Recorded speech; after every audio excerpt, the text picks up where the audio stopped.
Hello, my name's Eddie Reid. I'm from the Manchester Modernist Society, and tonight I was talking about the history of television in Manchester, looking at history of Granada, BBC and ABC television, and the rise and fall.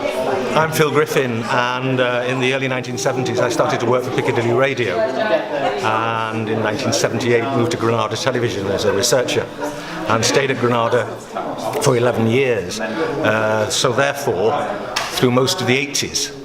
which was an extraordinary time for television in this city. And I think the reason why Granada became so important to Manchester was because of precisely where it sat at the end of Quay Street,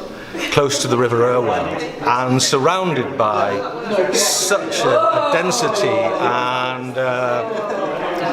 chronicle of the buildings and the activities that have happened in Manchester across 100 years, so that when it was looking for locations, when it was looking for subject matter,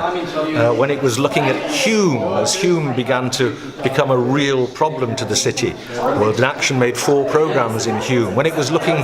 for locations for the complete Sherlock Holmes with Jeremy Brett in the lead, it only had to go down to Castlefield, just across the road and round the corner, to have an extremely untouched Victorian backdrop. So what Granada did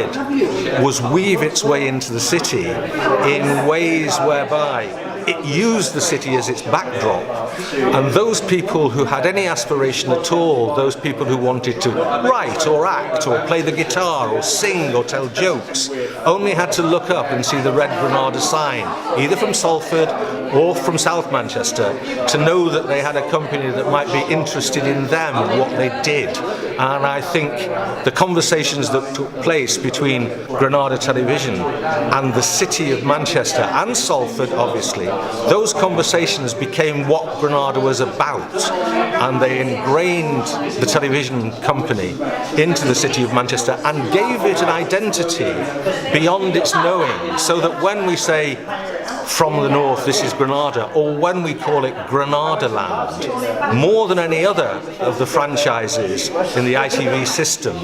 Granada was a really identified brand by those people who lived and worked in Manchester and Stockport and Salford and Bury and Bolton. It was a very important cultural aspect to everybody's lives.